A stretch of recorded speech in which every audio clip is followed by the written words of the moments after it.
دوسری بات یہ ہے اس کو ہم سیکھیں، اور تیسری ہے کہ آپ ہمارے نبی ہیں اور آخری نبی ہیں، تو آپ کا پیغام ساری دنیا میں پہنچانا ہمارے ذمہ ہے۔ آپ کے بعد نبی کوئی نہیں آئے گا، ساری دنیا کو پیغام الہی پہنچانا اس امت کا کام ہے۔ یہ اللہ اور اس کے رسول کی دی ہوئی ذمہ داری ہے، اس پر مر مٹنا ہمارے اندر کی پکار بن جائے، اندر کا شوق ہو کہ مجھے اللہ کے نام پر اپنے آپ کو بیچ دینا ہے، اپنے آپ کو لگا دینا ہے۔ ایک صحابی آئے، یا رسول اللہ میں غریب آدمی ہوں، رنگ کا کالا ہوں، خاندان کا اچھا ہوں، بنو سلیم انصار قبیلے سے تعلق رکھتا ہوں، لیکن میری غربت ہے، رنگ کالا ہے، مجھے کوئی لڑکی نہیں دیتا، تو آپ مہربانی کر کے میری کوئی شادی کا انتظام ہی کر دیں۔ تو آپ نے فرمایا عمرو بن وہب ثقفی موجود ہے؟ انہوں نے کہا جی کوئی نہیں موجود۔ تو آپ نے کہا جاؤ اس کے گھر جاؤ، اسے کو اپنی بیٹی تمہارے نکاح میں دے دے۔ یہ وہاں سے اٹھے، گھر پر گئے، دستک دی، عجب رسول رسول اللہ، تمہیں اللہ کا رسول بلا رہا ہے۔ تو باہر نکلے بڑے خوش ہو کر کہ مرحبا، اللہ کے رسول نے کیوں یاد کیا؟ تو کہا اللہ کے رسول فرما رہے ہیں اپنی بیٹی میرے نکاح میں دے دے۔ تو ایک دم ایسا دھچکا لگا کہ فرق نظر آیا، ادھر بہت مالدار تھے، یہ بہت غریب تھے، ان کی بیٹی بہت خوبصورت تھی، بنو ثقیف خوبصورت ہوتے ہیں، اور یہ بہت بدصورت تھے، تو وہ باپ کی شفقت غالب آ گئی، کہنا بھائی نا یہ گزارا نہیں ہوگا، گزارا نہیں ہوگا۔ تو چپکے سے واپس آ گئے۔ پیچھے بیٹی نے سن لیا کہ کہنے والے نے کیا کہا اور میرے ابا نے کیا جواب دیا۔ جب وہ اندر داخل ہوئے تو ان کی بیٹی نے کہا ابا جان النجات النجات قبل ان یفتحک الوحی، اے ابا جان اپنی اور میری جان کی خیر مناؤ قبل اس کے کہ اللہ اس کا رسول ناراض ہو جائے۔ وہ اللہ کے رسول کا بھیجا ہوا ہے، مجھے منظور ہے جیسا بھی ہے، جاؤ وہاں کر دو، کالا بھی منظور ہے، فقیر بھی منظور ہے، یہ تو دیکھو بھیجا کس نے ہے، اس کو سامنے رکھو، میں تیار ہوں اللہ کے رسول کی منشا کو پورا کرنے کی۔ تو یہ پیچھے پیچھے یہ بھی مسجد میں پہنچ گئے، آگے وہ پہنچ کر بتا چکے تھے کہ وہاں تو انکار ہو گیا۔ جب یہ تشریف لائے تو آپ نے دیکھ کر فرمایا انت الذی رددت علی رسول اللہ ما رددت، تو ہی ہے جس نے اللہ کے رسول کی بات کو انکار کر دیا۔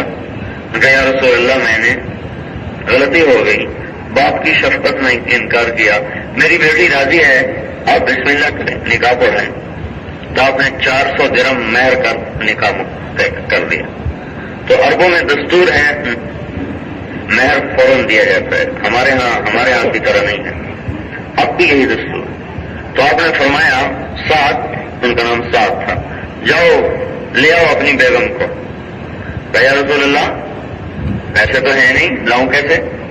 400 آپ نے مہر بنا دیا ہے، تو میرے پاس تو 4 آنے گی نہیں۔ تو آپ نے حضرت علی سے فرمایا، حضرت عثمان سے فرمایا، حضرت عبد الرحمان سے فرمایا کہ اس کے مہر کا بندوبست کرو۔ ان تینوں حضرات نے مل کر اس کو 200 اور اس سے بھی کچھ زیادہ دے دی، تو ان کے پاس 700-800 درہم ہو گئے۔ یہ بڑے خوش ہو گئے کہ چلو 400 سے تو مہر ہو جائے گا، باقی 200-250 سے میں کوئی اپنے شادی کا سامان ہی لے لوں، وہی لے لوں۔ تو اس خیال سے یہ بازار میں آئے خریداری کے لیے۔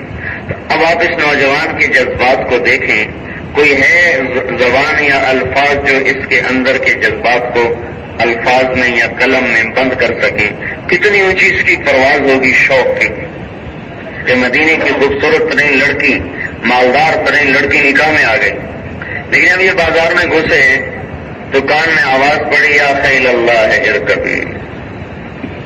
مدینے کے ایک طرف مدینے پر آئے دن حملے ہوتے رہتے تھے، کبھی چھوٹے کبھی بڑے۔ تو ایک بدو کا قبیلہ تھا، اس نے حملہ کر دیا مدینے کی ایک طرف سے۔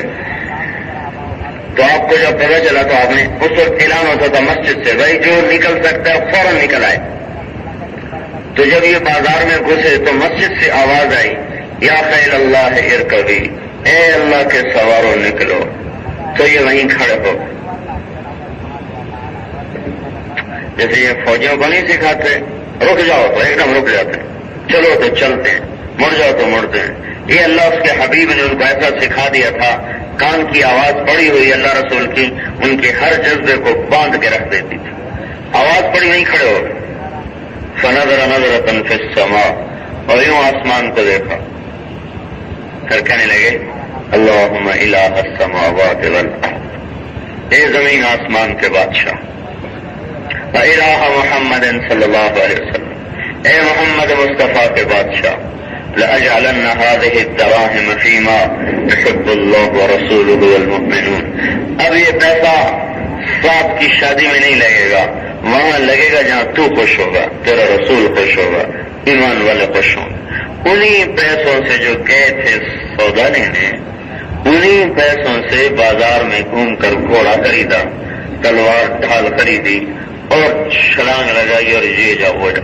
مسلمان نکل چکے تھے، ان کو نکلنے میں دیر ہوئی تو پیچھے سے ان کو آ کر ملے، چہرہ چھپایا ہوا ایسے کر اپنی پگڑی کو یوں کہ تاکہ کوئی پہچانے نہ. اور غالباً چہرہ اس لیے چھپایا تھا کہ کہیں مجھے کوئی واپس نہ کر دے کہ جا اپنی شادی کر، تو یہاں کہاں آ گیا ہے، چہرہ چھپایا ہو. تو یہ جب حملہ آور ہوئے تو لڑتے لڑتے ان کا گھوڑا زخمی ہو کے گر گیا، یہ بھی گرے تو گر کر جب اٹھے کہاں ایسے اپنے بازو چڑھائے اور آگے جو بڑھے تو رسول پاک صلی اللہ علیہ وسلم کے قریب سے گزرے. ان سے پہلے کترا رہے تھے کہ نظر نہ، قریب سے گزرے تو آپ نے بازوؤں سے پہچانا. اب ساتن ان کا اے بھائی تو وہ ساتھ تو نہیں کہیں؟ تو کہنے لگے یا رسول اللہ بے ابی انت و امی، میرے ماں آپ پر قربان، میں سعدی ہوں. تو آپ نے فرمایا اصبحت سعیدا، تیرے لیے جنت واجب ہو گئی، ہو گیا. چلو شادی چھوڑ کے میرے دین کے لیے آ گیا، جنت ہی ہو گیا.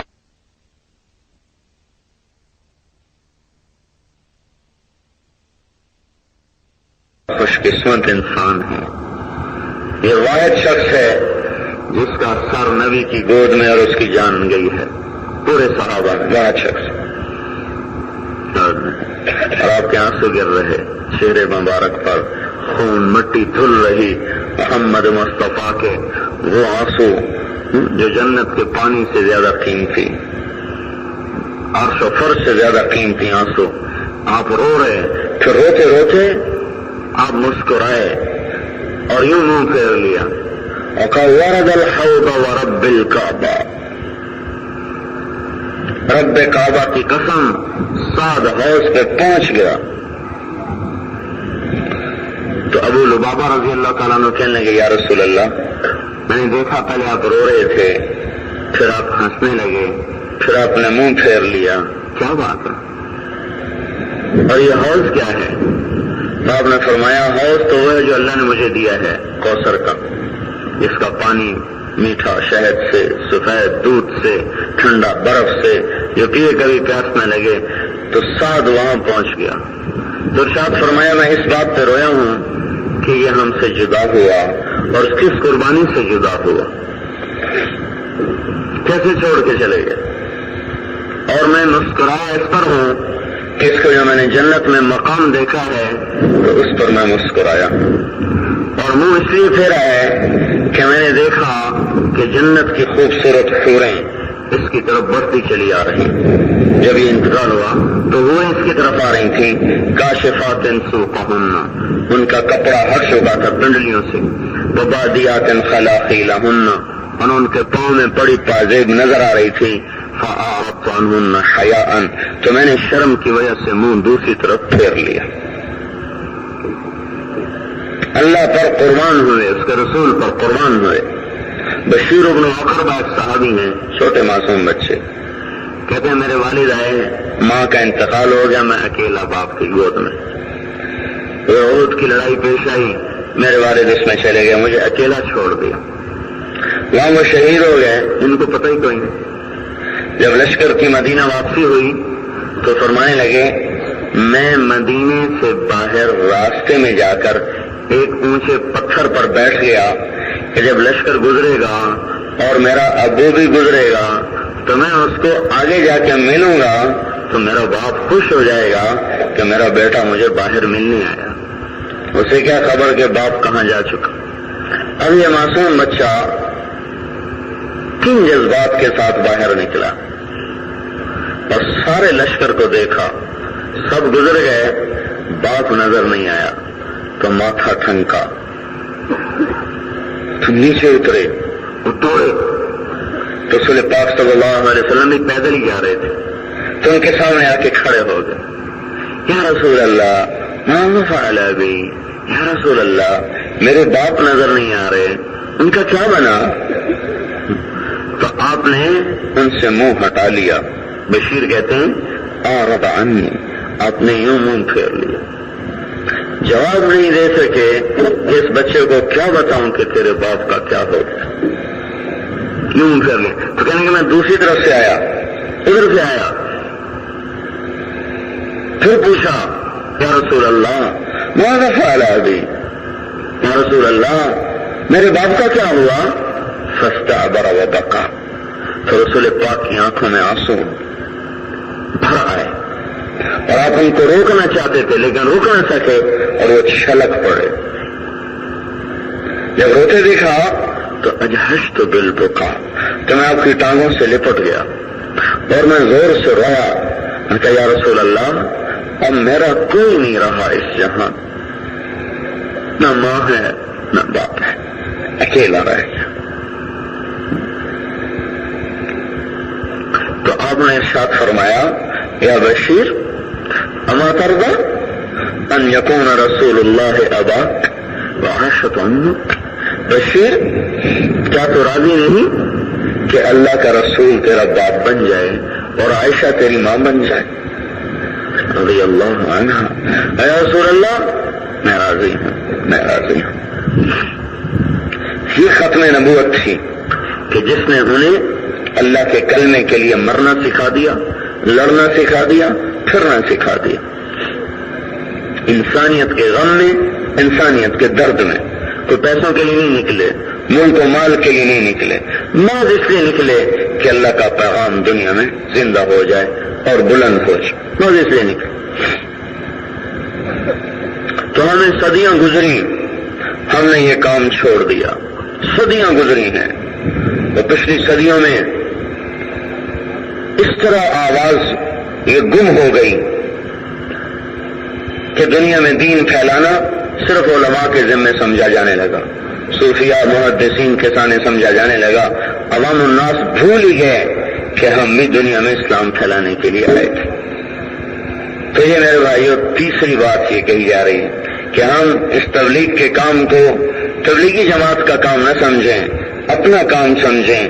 ختم نبوت کی وجہ سے, ختم نبوت میں بھی مانتا ہوں, آپ بھی مانتے ہیں, تو جیسے ہمارے اوپر اللہ کا حق ہے کہ اس کی اطاعت کریں, رسول پاک کا حق ہے کہ ان کا اتباع کریں, ختم نبوت کا حق ہے کہ آپ کے کلمے کی آگے دعوت دیں, اس کی تبلیغ کریں, محبت سے, پیار سے, شفقت سے. تو اسلام مسلمانوں میں کام کرنے کا راستہ اور ہے, کفار میں اور ہے, منافقین میں اور ہے. قرآن میں غور کیا جائے گا تو سب کچھ اللہ تعالیٰ نے سمجھایا بتایا ہوا ہے, صرف غور کرنے کی کمی ہے. تو اس وقت ہم مسلمانوں میں محنت کر رہے ہیں کہ یہ اللہ کرے اپنے دین کی طرف کو لوٹ آئیں اور یہ توبہ کر لیں اور یہ رسول پاک صلی اللہ علیہ وسلم کی مبارک زندگی کو اپنی زندگی بنا لیں. تو یہ تبلیغ کوئی میرا کام نہیں ہے کہ ہم رائمنڈ سے آئے ہیں اس لیے ہم تبلیغ والے ہیں. آپ ٹنڈوالا والے ہوں یا ٹنڈوالا یار والے ہوں یا امریکہ افریقہ والے ہوں, جو ختم نبوت کا ماننے والا ہے وہ اس بات کا ذمہ دار ہے کہ آپ کے پیغام کو دنیا میں پہنچانے کے لیے اپنا سب کچھ قربان کرے, اس کو لگائے کھپائے. اس کی اللہ قیمت دے گا آپ کو, یہ مفت نہیں ہے. اللہ تعالیٰ اس کی آپ کو قیمت دے گا. آپ سفیر ہیں اللہ اس کے رسول کے, کہ اللہ تعالیٰ نے آپ کو رسول پاک صلی اللہ علیہ وسلم کی ختم نبوت کی وجہ سے آپ کو پوری دنیا میں پیغام نبوت کو پہنچانے کا آپ کو ذمہ دار ٹھہرایا ہے. تو اس کے اللہ تعالیٰ قیامت میں قیمت لگائے گا. تو بھائیو یہ ٹوٹل یہ دو باتیں ہیں جس کی ہم ساری دنیا میں محنت کر رہے ہیں، کوشش کر رہے ہیں۔ پہلی کا تعلق کلمہ توحید سے ہے کہ ہم سب اللہ کی بارگاہ میں توبہ کر کے اس کو راضی کریں کہ وہ ہم سے ناراض ہے، اس کو راضی کریں، اور اس کے رسول پاک علیہ الصلوۃ والسلام کے مبارک طریقے پر چلیں کہ وہ ہمارے محسن ہیں، ماں سے بڑھ کر، باپ سے بڑھ کر، رشتے داروں سے بڑھ کر، ساری دنیا سے بڑھ کر ان کا ہم پر احسان ہے۔ یہاں بھی بہت ہے، اور قیامت کے دن بھی وہ احسان نظر آئے گا جب نبی بھی کہیں گے یا اللہ ہمیں دوزخ سے بچا، ہم اپنی امت کا سوال نہیں کرتے۔ آپ کا نبی کہے گا یا اللہ میری امت کو دوزخ سے بچا، ان کا احسان ہے ہمارے اوپر۔ اور تیسری بات یہ عرض کر رہے ہیں کہ ہم خود دین پہ چلتے ہوئے اوروں کو اللہ کے دین کی دعوت دیں، یہ ہماری ذمہ داری ہے، ہم اس سے نجات نہیں پا سکتے۔ گھر بیٹھ کر یہ امت اللہ اللہ کرے، یہ اس سے امت نجات نہیں پائے گی، یہ ان کے ذمے ہے۔ آپ اس کی مثال یوں سمجھیں، اگر نبی گھر میں بیٹھ جائے اور دعوت دینا چھوڑ دے، اور گھر میں بیٹھ کے اللہ اللہ کرے تو یہ اس نے نبوت کے کام میں غفلت کی۔ حاشا، نبی نبوت کے کام میں غفلت نہیں کرتے۔ مثال دی ہے، داؤد علیہ السلام نے ایک دن مقرر کر دیا کہ بس یہ میں اللہ اللہ کروں گا، کسی سے نہیں ملوں گا۔ اللہ نے 2 فرشتوں کو انسانی شکل میں اندر پہنچا دیا، گھبرا کے پریشان ہو گئے، یہ کیا ہوا؟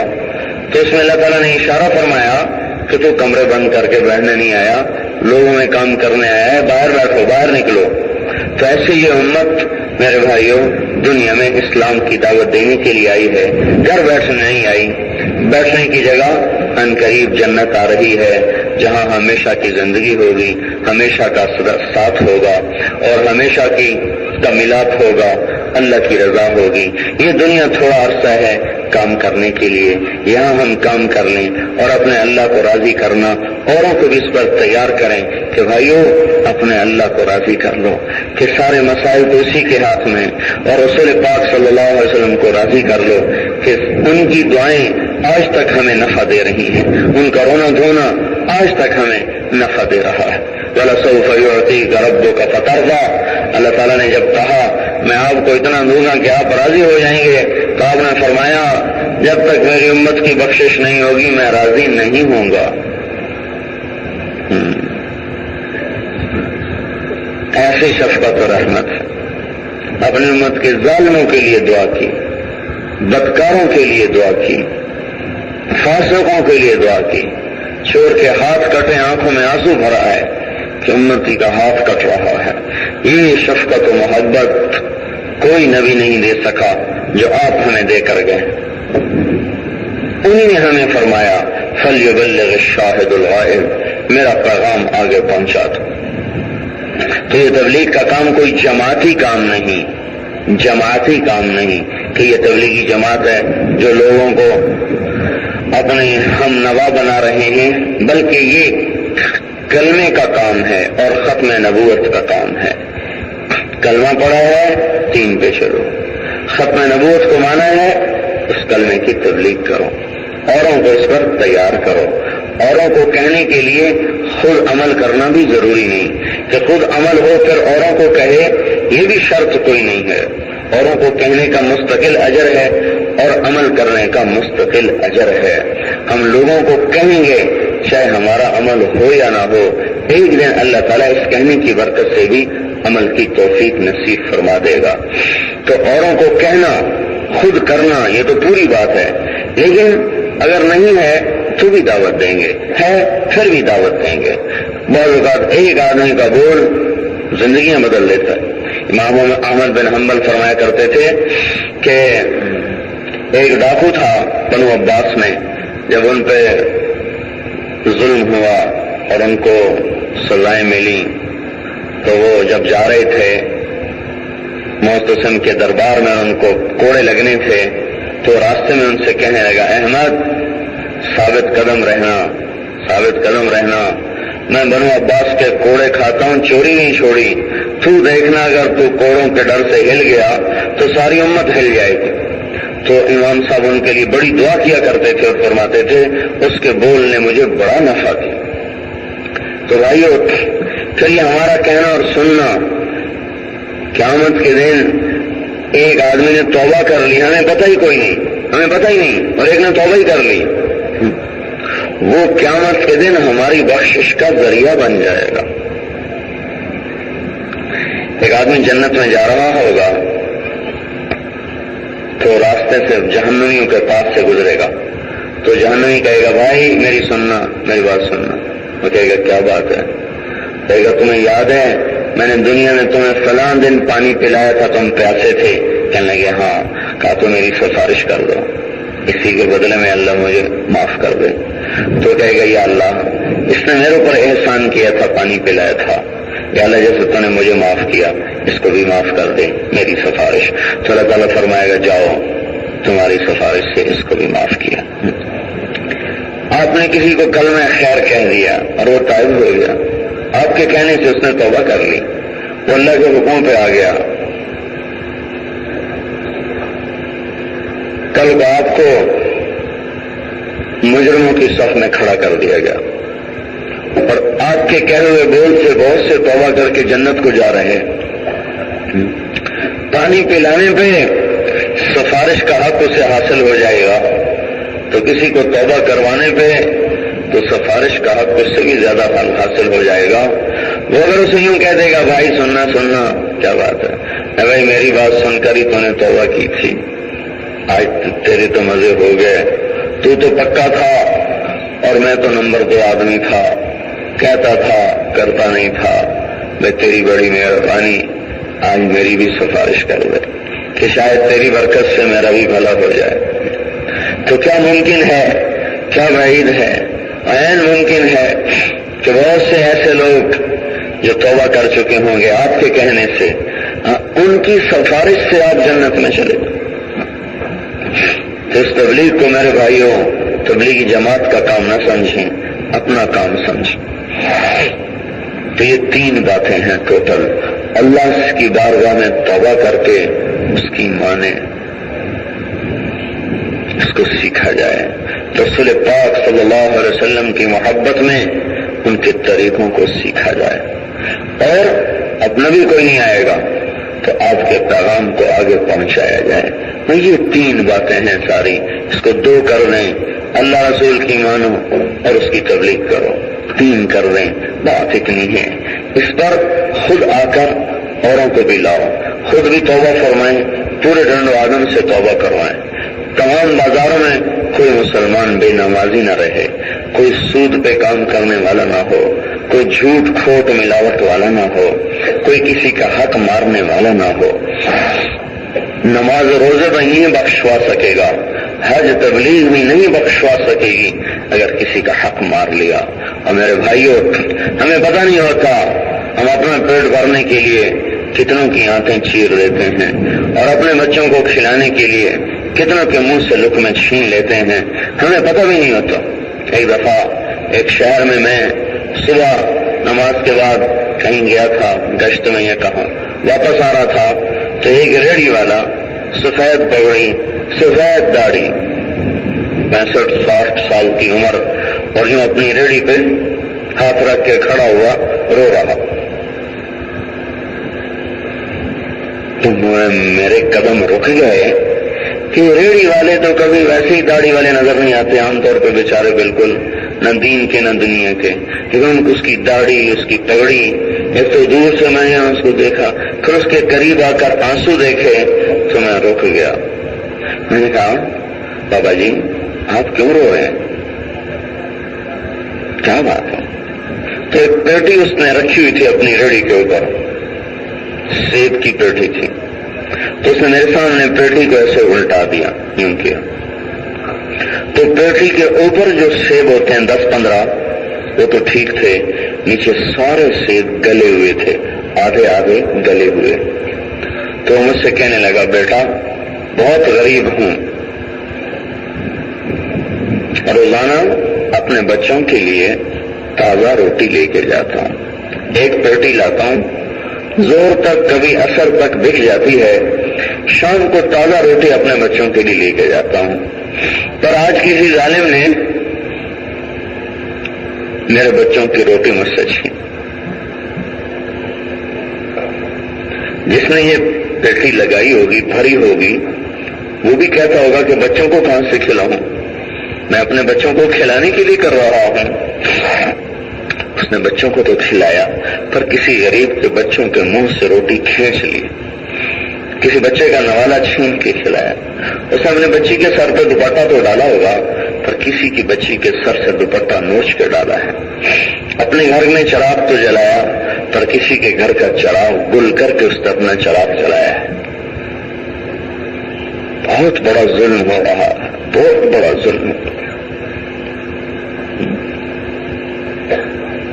اسے تو کمانا نہیں کہتے۔ بھیڑیا، جسے بھیڑیا نہیں ہوتا، بھیڑیا بکری کو چیرتا ہے تو جب اپنا پیڑ سامنے ہوتا ہے اسے بکری کی جان کا جانا، اس کے معصوم بچے نظر نہیں آتے۔ تو اس وقت بازاروں میں انسان نہیں، بھیڑیے ہیں، بھیڑیے، اللہ ماشاء اللہ، اللہ تو ہر جگہ لگے، دفتروں میں، بازاروں میں، ایوانوں میں، حکومتوں میں، سیاست میں انسانی شکل میں درندے پھر رہے ہیں۔ ان سے توبہ کرواؤ، خود بھی توبہ کریں۔ اللہ کی قسم، کور کا ایک جھٹکا ان کو پرزے پرزے کر دے گا۔ کور کا ایک سانپ ان کے جسم میں وہ آگ ڈالے گا کہ جو قیامت کے سور پھونکنے تک ان کی ہڈیوں سے وہ آگ نکل نہیں سکے گی۔ کیا سمجھتے ہیں کہ کسی کے منہ سے لقمہ چھین لینا کوئی پوچھنے والا نہیں؟ میرے سامنے میرے بچے پہ زیادتی ہو تو میں لڑ پڑوں گا چاہے جان چلی جائے، تو میرا رب تو اپنے بندوں پر ماں سے بھی 70 گنا زیادہ مہربان ہے۔ جس کے گھر کا چراغ آپ نے بجھایا ہے اس کا رب موجود ہے، جس کے بچے کا نوالا چھینا ہے اس کا رب موجود ہے، جس کے بچی کے سر سے چادر اتاری ہے اس کا رب موجود ہے، دیکھ رہا ہے، لیکن وہ رحیم ہے، مہلت دیتا ہے۔ اور اگر توبہ نہ کی تو ان بطش ربک لشدید وکذلک اخذ ربک اذا اخذ القرى وهي ظالمة ان اخذه علیم شدید ان فی ذلک لآیة لمن خاف عذاب الآخرة ذلك یوم مجموع له الناس وذلك یوم مشهود یوم یأتی لا تکلم نفس الا بإذنه فمنهم شقی وسعید فاما الذین شقوا ففی النار لهم فيها زفیر وشهیق خالدین فيها ما دامت السماوات والارض الا ما شاء ربك ان ربك فعال لما يريد واما الذين سعدوا ففي الجنة خالدين فيها ما دامت السماوات والارض الا ما شاء ربك عطاء غير مجذوذ ان يوم الفصل كان ميقاتا يوم ينفخ في الصور فتأتون افواجا وفتحت السماء فكانت ابوابا وسيرت الجبال فكانت سرابا ان جهنم كانت مرصادا للطاغين مآبا لابثين فيها احقابا لا يذوقون فيها بردا ولا شرابا الا حميما وغساقا جزاء وفاقا انهم كانوا لا يرجون حسابا وكذبوا بآياتنا كذابا وكل شيء احصيناه كتابا فذوقوا فلن نزيدكم الا عذابا۔ یہ قرآن سنا رہا ہے آج تم کسی پر ظلم کرو، کسی کے منہ سے نوالا چھینو، کسی کی زندگیاں برباد کرو، لیکن ایک دن فیصلے کا آنے والا ہے۔ اس دن کھرا کھوٹا، صحیح اور غلط، باطل اور حق، ظالم مظلوم، عادل اور ظالم، پاک دامن اور شیطانی، عیاش رات کو غفلت والا، رات کو رونے والا، رات کو ذکر والا، رات کو چوری کرنے والا، یہ سب قیامت کے دن نکھر کے سامنے آ جائیں گے۔ یوم تبلی السرائر فما له من قوت ولا ناصر، جب اس دن پردے اٹھا دیے جائیں گے اور اندر کے بھید نکال دیے جائیں گے، اس دن کوئی ساتھ دینے والا نہیں ہوگا۔ تو میرے بھائیو، بھئی یہ تبلیغ کا کام ہے۔ یہ کوئی تو اب بتاؤ اس میں جماعت کا کیا تصور ہے کہ یہ کام، یہ جتنی میں نے باتیں کی ہیں یہ صرف ان کے لیے ہیں جو تبلیغ میں چلے لگائیں، آپ کے لیے کوئی نہیں، یہ آپ کے لیے ہیں کہ نہیں ہے؟ میری بات سمجھ میں آئی؟ یہ ساری باتیں، یہ جتنی میں نے بات کی ہے صرف ان کے لیے جو تبلیغ میں چلا لگائیں، جو گھروں میں بیٹھیں یہ بات ان کے لیے نہیں ہے، توبہ کرنا صرف ان کے لیے ہے۔ یہ اللہ کی ماننا صرف ان کے لیے ہے، اس کے حبیب کی ماننا صرف ان کے لیے ہے، عدل کرنا، حلال کمانا، حرام سے بچنا صرف ان کے لیے ہے، اور اوروں کو اس کی دعوت دینا صرف ان کے لیے نہیں، ہم سب کے لیے ہے۔